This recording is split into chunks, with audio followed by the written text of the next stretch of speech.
El 68% de los egresados de pedagogía no rindió la PSU o tuvo menos de 475 puntos. Según el Ministerio de Educación, los resultados de la evaluación revelan además que gran parte de los profesores recién egresados no sabe lo que debe enseñar. Y otro dato, resulta que de esta evaluación es que solo 1.443 alumnos rindieron la prueba de inicia de un universo de más de 10.000 egresados, es decir, solo un 14% del total. Ahora empecemos a desglosar un poco todo esto. Nos encontramos con el vicedecano de la Facultad de Educación de la Universidad Católica, Sergio Martinich, a quien le damos la bienvenida. ¿Cómo está? ¿Qué tal, Hola, Sergio? Buenos días. Buenos días, ¿qué tal? A ver, ¿usted comparte con nosotros que esta situación es a lo menos preocupante? Muy preocupante, efectivamente, de varias razones. En primer lugar, es preocupante que muy pocos alumnos den la prueba, 14%. Y así todos los resultados son fatales. Así todos los resultados son fatales. Pero también debemos considerar que por el hecho de que son pocos alumnos los que han egresado, hay que tener cuidado también con las generalizaciones que se están haciendo, ¿no? Sin duda que los datos muestran que en general la formación tiene muchas deficiencias, ¿no? Estamos frente a una realidad que tenemos que preocuparnos y enfrentarla de un modo integral, tocando aspectos que tienen que ver con el acceso de los estudiantes a las universidades, el proceso formativo propiamente tal, y cómo aseguramos también un egreso y una inducción al sistema educativo de mayor calidad. Sergio, cuando usted dice cuidado con las generalizaciones, ¿a qué se refiere exactamente? Porque yo entiendo, cuando uno habla de 10.000 egresados, obviamente cualquier cifra, cualquier dato numérico no se está haciendo cargo de cada uno de esos, cada singularidad, digamos, cada persona dentro del número. Pero ¿usted estima que es una generalización, por ejemplo, considerar que los resultados de la prueba inicial son pésimos? No. Son pésimos, efectivamente, ¿no es cierto? Pero no podemos nosotros decir, mire, que todas las universidades o todos los programas son igualmente pésimos. Tampoco podemos decir de que aquí, ¿no es cierto?, hay una proyección de que todos los profesores en Chile son pésimos o que la práctica va a ser pésima de aquí en adelante, sino que lo que está diciendo efectivamente que nuestros programas de formación tienen muchas dificultades y que no están respondiendo a los estándares de calidad que hoy día se esperan y que son públicos. Pero ¿cuáles son las dificultades, Sergio? Porque finalmente la idea con que uno se queda es que cuando más de la mitad de los programas no están ni acreditados, uno lo que percibe desde afuera es que en realidad, tomando las palabras de Jaime Gajardo esta mañana, él decía, formar maestros, formar profesores diría yo, es un buen negocio. Y pareciera ser que es un buen negocio. Han proliferado muchísimo los programas de educación docente. El problema es que no proliferan así las fiscalizaciones y las acreditaciones. E incluso, permítame, aquellos que están que tienen, digamos, acreditación, tampoco uno, qué tranquilidad me da esta acreditación, digámoslo. Entonces, efectivamente, hay algunos buenos programas, no hay duda. El problema es que pareciera que la mayoría no son buenos y de ahí los resultados. Exactamente. Nosotros tenemos que en los últimos 10 años, poner una fecha, ¿no es cierto? Los programas han aumentado de 800, ¿no es cierto?, a más de 1.300. ¿no?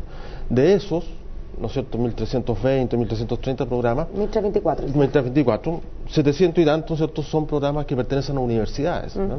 Donde uno puede decir, bueno, de ahí incluso de esas, ¿no es cierto?, un 48%, un poquito más, están acreditados, o sea, ni siquiera todos participan de los sistemas de acreditación. Y después tenemos programas que se dictan en IP y en CFT. Entonces, efectivamente, tenemos una desregulación en términos de la calidad de los programas, y como se dice, ¿no es cierto?, efectivamente muchas instituciones ven en la pedagogía una carrera que es barata de ofrecer, ¿no? Entonces dice carreras de tiza y pizarrón, entonces no hay mayor preocupación. Entonces ese es un primer tema. Formar profesores es algo muy serio y muy profundo por las consecuencias que tiene. Por lo tanto, tenemos que tener más exigencia en los procesos de acreditación, en el control frente a estas instituciones. Para empezar, ¿no es cierto?, efectivamente es una obligación para las instituciones acreditarse, ¿no?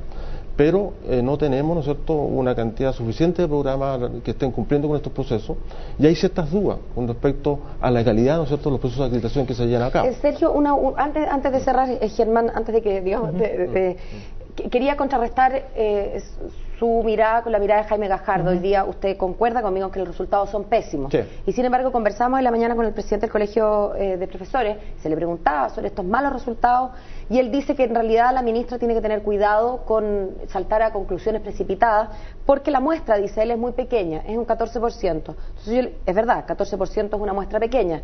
El tema es que, en mi opinión, está sesgada. está sesgada para mejor dar resultados. Yo quiero su opinión. Si es que el 100% se hubiera sentado a la prueba de inicia, ¿usted cree que los resultados serían mejores o peores? No, es muy probable que tendríamos una distribución parecida, ¿no? O sea, yo creo que no cambiaría sustantivamente. ¿Y no es acaso cierto la intuición que nos indica que si es que la prueba es voluntaria, aquellos de los 10.000 profesores que recién egresados que van y se sientan en esa prueba son los que estiman que me va a ir bien? Porque cuesta pensar que este 14% sea azaroso. Se supone que si la gente salió de su casa y fue a dar la prueba de inicia, no siendo ya obligatoria, es porque fueron a sentarse aquellos que pensaron que les va a ir bien. En ese sentido, uno estimaría que hay un sesgo, pero un sesgo favorable a un mejor resultado. Claro, eso puede ser, pero es una afirmación que no está demostrada en ningún estudio. O sea, no, uno puede, le pido su opinión. Claro, yo creo que uno puede decir, mira, aquí efectivamente tenemos tu resultado. Es muy probable que si uno tuviera más alumnos, ¿no?, participando en este proceso, tendríamos más o menos la misma distribución. O sea, yo creo que uno podría decir eso en forma con cierta verisimilitud. Ahora, lo que sí es importante es por qué participan tan pocos alumnos. Entonces, efectivamente, no todos se sienten seguros, ¿no?, de poder dar esta prueba, pero también yo creo que efectivamente en las instituciones todavía hay mucha discusión sobre la validez de esta prueba, ¿no?, y no se hace mucho trabajo como para generar una idea, ¿no es cierto?, como de compromiso de dar esto. Por eso yo creo que yo estoy absolutamente de acuerdo en que esta debería ser una prueba obligatoria, ¿no?, porque eso le da una señal al sistema, a las instituciones, ¿no es cierto?, que tienen que responder públicamente por la formación que están dando, ¿no?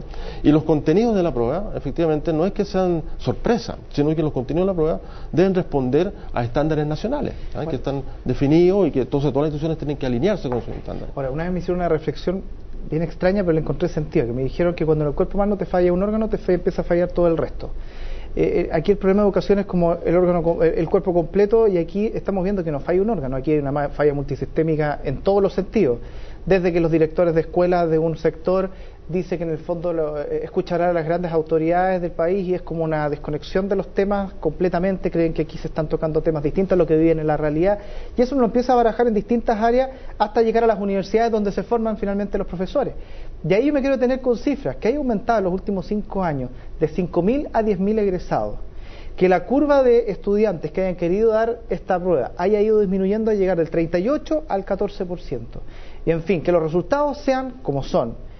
¿Qué estamos esperando para que aquí se generen ciertos cambios importantes? Porque aquí uno no podemos dar por sorprendido que aquí con la prueba de inicia todos venimos a descubrir la pólvora, que aquí hay problemas en la educación. Es preocupante. Es preocupante la educación. O sea, aquí la cosa ya, el agua y al bote y le entró agua hace bastante rato. ¿Y cuáles son los grandes cambios que a su juicio, que tiene harto conocimiento en términos de educación, se debiesen empezar a hacer? Porque aquí el tema de la prueba de inicia es uno de los tantos factores que están mostrando que aquí hay un problema de cirugía mayor. No, exactamente. El tema de la prueba de inicia es muy importante.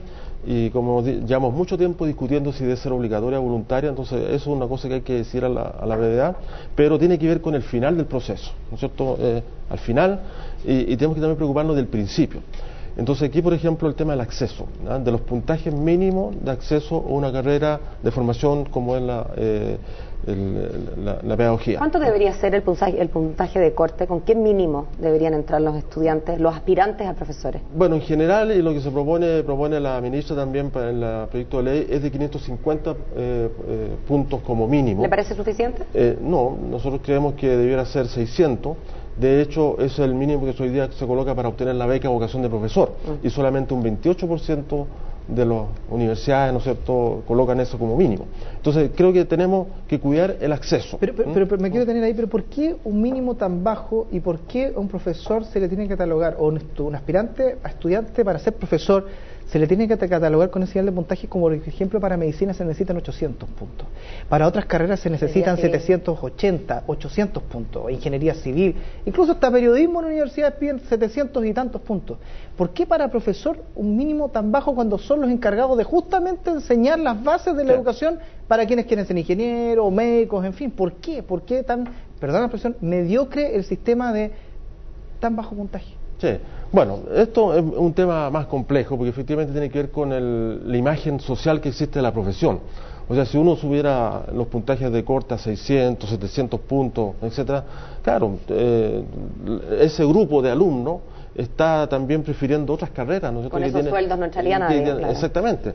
Pero si uno toma ejemplos como los de Finlandia, donde efectivamente el tema es al revés, o sea, ya los mejores, 30% claro, de los mejores egresados del secundario, ¿no es cierto?, se van a pedagogía, porque pedagogía tiene mucho prestigio. Entonces nosotros tenemos que fortalecer la profesión docente y el prestigio de la profesión, ¿no?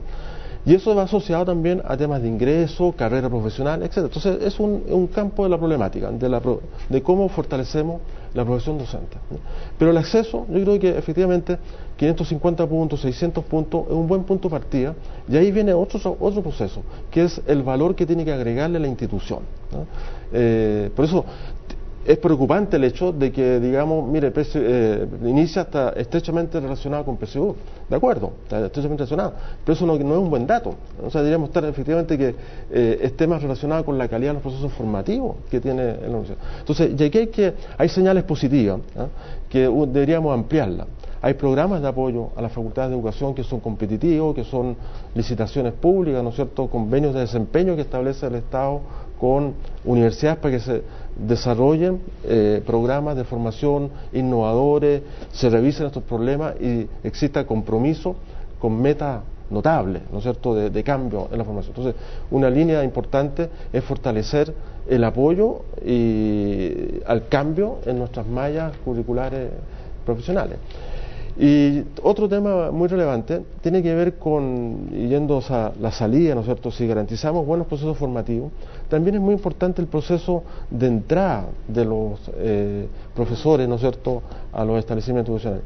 Medicina tiene 7 años de formación, y de esos 7 años, prácticamente los 3 últimos están muy vinculados a la práctica, ¿no? Porque un buen profesional se hace con muy buena práctica, y una práctica asistida por otros que académicamente lo apoyan y tienen más experiencia, ¿no? Nosotros en educación estamos tendiendo hacia 4 años de la formación, ¿no? Y esos 4 años, en lo mejor de los casos, un 30% o 35% es de práctica. Entonces necesitamos un proceso de apoyo posterior, ¿no es cierto?, casi como una especie de internado, donde efectivamente durante la inducción, cuando está ingresando este egresado al campo laboral, donde exista también mucho programa de apoyo y de especialización, ¿no? Eso sería un cambio también muy notable en términos de apoyar la calidad de la práctica y del futuro profesional. Le queremos agradecer a estar junto a nosotros para analizar este tema. Muchas gracias. Buen día. Ya, muchas gracias, Juan.